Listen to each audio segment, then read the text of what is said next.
What if everything you thought you knew about Islamic paradise was only scratching the surface? While most people think of Jannah as simply a beautiful garden where good Muslims go after death, the reality painted in Islamic texts is far more complex, controversial, and frankly shocking than you've ever been told. Today, we're diving deep into the hidden aspects of Islamic paradise that scholars debate, believers question, and most videos completely ignore. Here's what they don't tell you about paradise. It's not a one-size-fits-all destination. Jannah isn't just heaven, it's a massive hierarchy with multiple levels, and where you end up depends entirely on your earthly scorecard. The Prophet Muhammad described Al-Firdaus as the highest level of paradise, reserved for those who have achieved near-perfect righteousness. But here's the kicker: the vast majority of believers won't even come close to reaching it. Think of it like a luxury apartment building.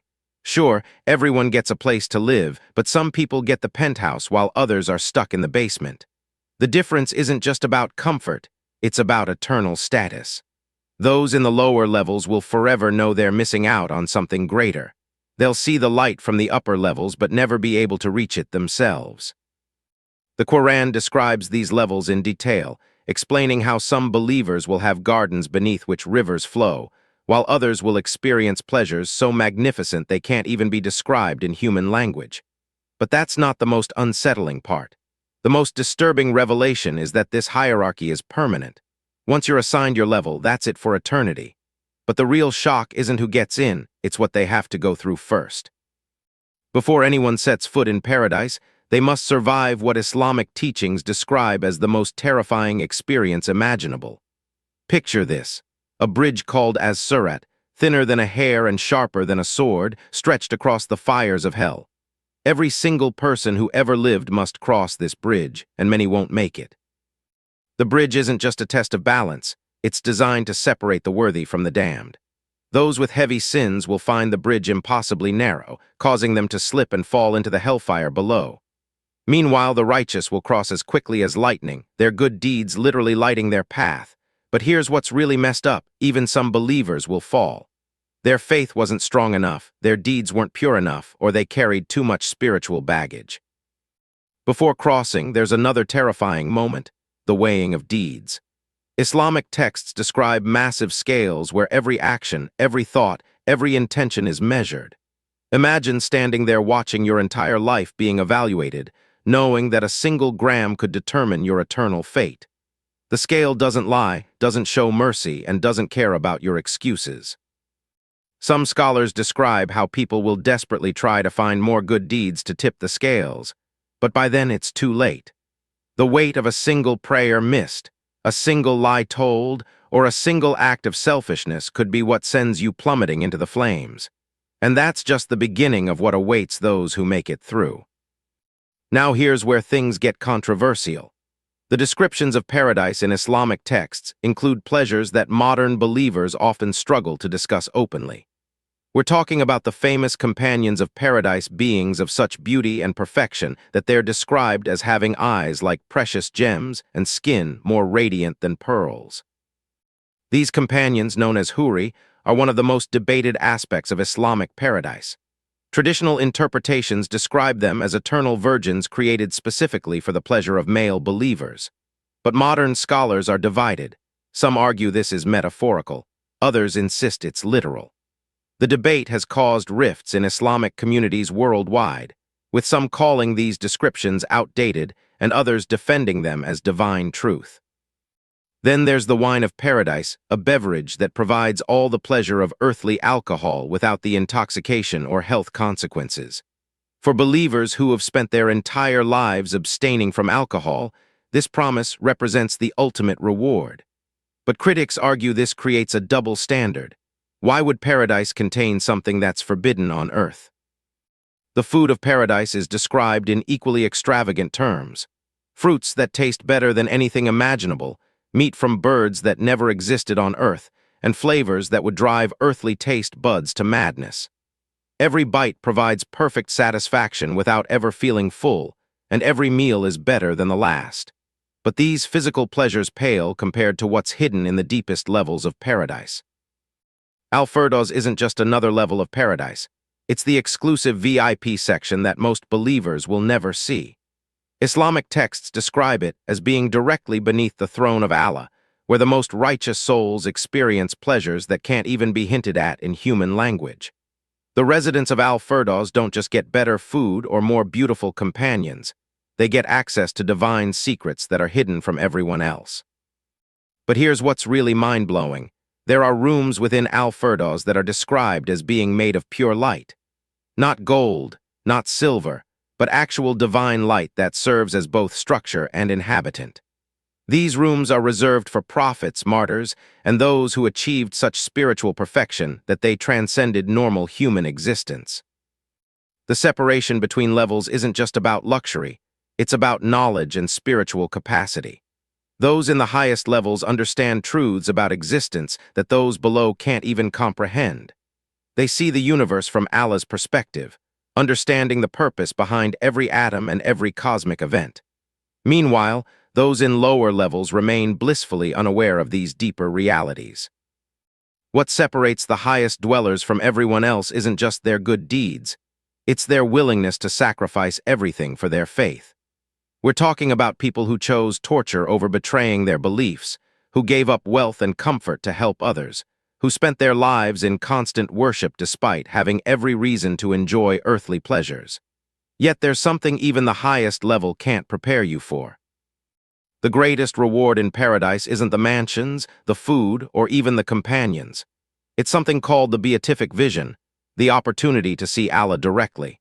Islamic texts describe this as a pleasure so intense that it makes every other experience in paradise seem insignificant by comparison.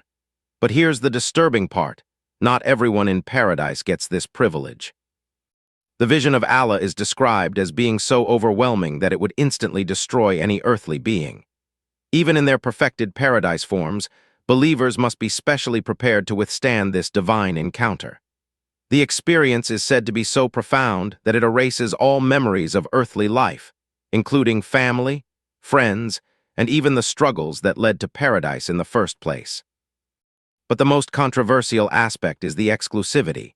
While all believers in paradise experience incredible joy, only a select few are granted this ultimate vision. The criteria for this selection remain mysterious, leading to centuries of theological debate.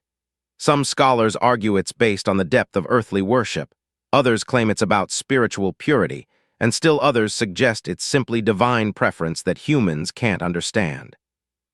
Those who receive this vision are said to be transformed in ways that separate them permanently from other paradise dwellers. They become something beyond human comprehension, existing in a state of consciousness that makes them almost alien to their former selves. This moment will erase all earthly memories, but recent debates challenge everything we thought we knew about who deserves this ultimate reward. Contemporary Islamic scholarship is facing a crisis that threatens to reshape traditional understanding of paradise. The question isn't just about what paradise contains, it's about who gets to experience it. Recent scholarly debates have exposed deep divisions about whether non-Muslims can ever enter paradise, even if they lived righteous lives.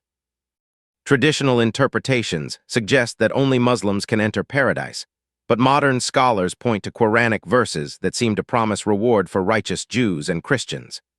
This has created a theological battleground where scholars accuse each other of either betraying Islamic principles or clinging to outdated interpretations.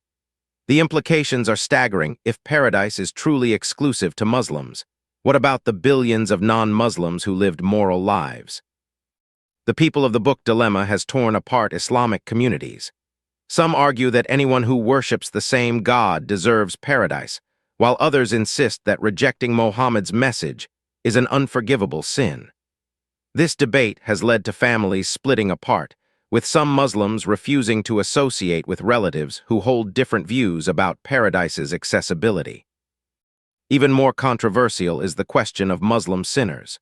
Traditional texts suggest that even Muslims who committed major sins will eventually enter paradise after serving their punishment in hell. But some modern scholars argue this creates moral hazard. If salvation is guaranteed regardless of behavior, what incentive is there to live righteously? And this isn't the only thing being questioned by contemporary Islamic thinkers. Here's the uncomfortable truth that most discussions of paradise avoid. It's not actually a place of equality. While everyone in paradise experiences joy, the disparities between levels are so extreme that they create a permanent caste system. Those in the lower levels will forever know that others above them are experiencing pleasures they can't even imagine. The hierarchy isn't just about different degrees of pleasure. It's about fundamentally different types of existence. Those in the highest levels develop spiritual capacities that those below lack entirely. They understand cosmic truths, perceive divine realities, and experience forms of consciousness that make them almost like different species compared to lower-level paradise dwellers. This creates an eternal inequality that makes earthly class differences seem trivial. Imagine knowing that no matter how much joy you experience, there are others above you experiencing something infinitely greater, and you'll never have the capacity to understand what you're missing. The psychological implications are staggering. How can this be truly called paradise if it contains permanent inequality? Some scholars argue that lower-level paradise dwellers won't be aware of what they're missing, but others suggest this awareness is part of the divine justice system. Those who didn't strive for the highest levels on earth will eternally experience the consequences of their limited spiritual ambition. But the most unsettling revelation is yet to come. The path to the highest levels of paradise requires sacrifices that most people aren't willing to make. We're talking about complete surrender of earthly desires, enduring persecution without complaint, and maintaining perfect faith even when faced with seemingly insurmountable obstacles. The prophets and martyrs who occupy the highest levels didn't just live good lives, they suffered in ways that would break most people. Consider the requirements for reaching Al-Firdaus: constant prayer, extensive charity, perfect treatment of family and neighbors, and unwavering faith even during extreme hardship. But it goes deeper than actions.